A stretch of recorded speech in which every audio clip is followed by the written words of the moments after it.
Hello everyone, welcome back to my channel. Now we will solve question number 2 of exercise 1.3. So question number 2 में क्या कह रहे? Verify that a divided by b plus c not equal to a divided by b plus a divided by c for each of the following values of a, b and c. Means हमें यहाँ पे ये जो relation दिया गया है ये हमें वेरीफाई करना है. मींस हमें ये बताना है कि LHS is not equal to RHS. ये हमारा LHS है एंड ये हमारा RHS है. तो हमें यहाँ पे यही बताना है कि LHS is not equal to RHS and आपको वैल्यूज दी गई है. जैसे A पार्ट में आपको A की वैल्यू 12 दी गई है, B की वैल्यू -4 दी गई है एंड C की वैल्यू 2 दी गई है. सिमिलरली B पार्ट में भी आपको A, B, C की वैल्यू दी गई है. तो ये सारे वैल्यूज सब्स्टिट्यूट करके हमें बताना है कि LHS not equal to RHS. ठीक है. अगर आप ये रिलेशन देखेंगे तो आपने मल्टीप्लिकेशन में एक डिस्ट्रीब्यूटिव प्रॉपर्टी पढ़ा था जिसमें मल्टीप्लिकेशन ऑफ इंटीजर्स जो होता है उसमें आपने एक डिस्ट्रीब्यूटिव प्रॉपर्टी पढ़ा था. वो क्या था? A cross B plus C is equal to A cross B plus A cross C. ठीक है. मल्टीप्लिकेशन के केस में आपने एक डिस्ट्रीब्यूटिव प्रॉपर्टी पढ़ा था. वो क्या था? A cross B plus C is equal to A cross B plus A cross C. ठीक है. मींस मल्टीप्लिकेशन जो है वो डिस्ट्रीब्यूटिव प्रॉपर्टी फॉलो करता है बट डिवीजन जो है वो डिस्ट्रीब्यूटिव प्रॉपर्टी नहीं फॉलो करता है. ठीक है. तो यहाँ पे हमें यही शो करना है कि डिवीजन जो है वो डिस्ट्रीब्यूटिव प्रॉपर्टी नहीं फॉलो करते. अगर हम यहाँ पे मल्टीप्लिकेशन की जगह डिवीजन लगाएंगे तो सेम हमें यही रिलेशन मिल जाएगा. बट डिवीजन जो है डिस्ट्रीब्यूटिव प्रॉपर्टी नहीं फॉलो करता है and multiplication distributive property follow करता है. तो हमें यहाँ पे यही बताना है. ठीक है. सो हमें वैल्यूज दी गई है तो let's solve the A part. A part क्या है? A equal to 12, B equal to -4 and C equal to 2. ठीक है. तो यहाँ पे हम सिंपली क्या करेंगे? पहले हम LHS सॉल्व करेंगे एंड RHS सॉल्व करेंगे, फिर देखते हैं कि क्या ये इक्वल आते हैं. सो पहले हम LHS लेते हैं. LHS हमारा क्या है? A divided by B plus C.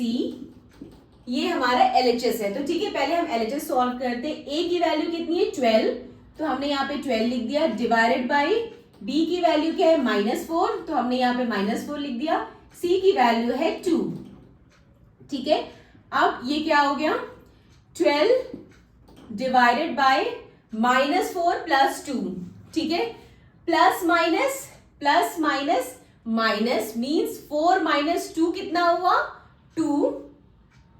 और साइन किसका लगेगा? बड़े वाले नंबर का लगेगा. बड़े वाले नंबर क्या है? 4 का साइन क्या है? माइनस. तो साइन किसका लगेगा यहाँ पे? माइनस का. ठीक है. तो ये हो जाएगा -2. तो ये जब हम फर्दर सॉल्व करेंगे तो ये क्या आएगा? 12 डिवाइडेड बाय -2. ठीक है. तो अब हम इसे सॉल्व करेंगे तो ये क्या आ जाएगा? 2 1 ज़ा 2, 2 6 ज़ा 12. तो ये आ जाएगा -6. ठीक है. ये हमारा हो गया LHS. अब हम सॉल्व करते RHS. RHS हमारा क्या है?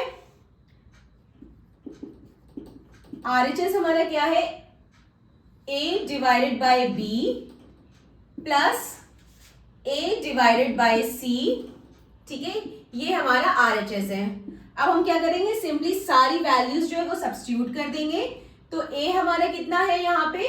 12 डिवाइडेड बाय B कितना है? -4 प्लस A कितना है? 12 डिवाइडेड बाय C कितना है? 2. तो ये कितना आ जाएगा? देखिए अब 12 डिवाइडेड बाय -4. ठीक है. मीन्स अगर हम 12 को -4 से डिवाइड करेंगे तो ये कितना आ जाएगा? 4 1 ज़ा 4, 4 3 ज़ा 12. तो ये आ जाएगा -3. ठीक है. तो यहाँ पे आ गया -3 और -3 फिर प्लस 12 डिवाइडेड बाय 2. अब 12 को अगर हम 2 से डिवाइड करेंगे 2 1 ज़ा 2, 2 6 ज़ा 12. तो ये आ गया यहाँ पे 6. ठीक है. तो अब ये क्या हो गया? प्लस माइनस यानी कि 6 - 3 हम जब करेंगे तो हमें क्या मिलेगा? 3 मिलेगा। और साइन किसका लगेगा? बड़े वाले नंबर का लगेगा। बड़ा वाला नंबर क्या है? 6 है, और 6 का साइन क्या है? पॉजिटिव, तो साइन जो है वो पॉजिटिव ही रहेगा। ठीक है, तो ये +3 आ गया। तो LHS में हमें मिला -6 और RHS में मिला हमें +3। ठीक है, यानी कि LHS is not equal to RHS। तो ये क्या हो गया? LHS not equal to RHS, hence verified, hence verified या हेंस प्रूव्ड। ठीक है, तो ये हमारा A पार्ट सॉल्व हो गया। अब हम सॉल्व करते हैं B पार्ट। B पार्ट में क्या है? A की वैल्यू हमें -10 दी गई है, B की वैल्यू हमें 1 दी है एंड C की वैल्यू 1 दी है।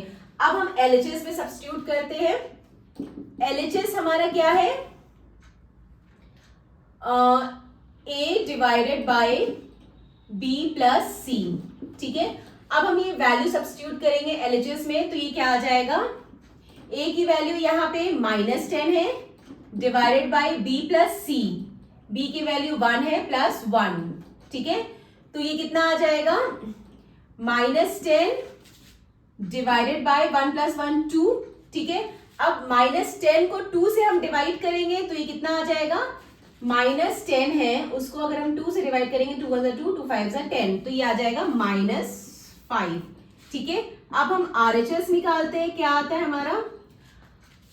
RHS जो है A divided by B plus A divided by C।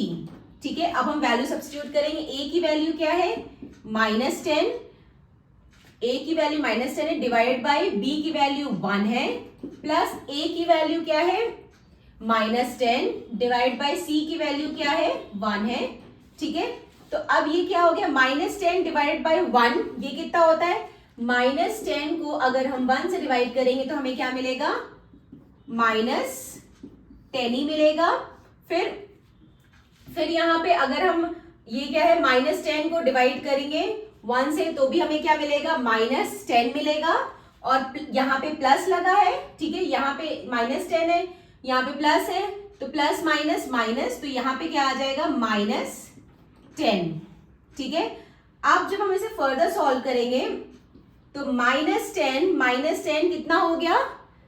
Minus minus plus, तो 10 + 10 कितना हुआ? 20, और साइन क्या लगेगा? माइनस। ठीक है, तो ये हो गया -20। तो अब यहां पे क्या आया? LHS में आया -5 एंड RHS में कितना आया? -20। इसका मतलब ये हुआ LHS not equal to RHS, hence verified. LHS RHS की इक्वल नहीं है, सो ये वेरीफाई हो गया। ठीक है, यही हमसे पूछा गया था। सो हमने A पार्ट और B पार्ट दोनों सॉल्व कर लिया। ठीक है, so this completed our question number 2. Now question number 3 in the next video. Bye bye, take care.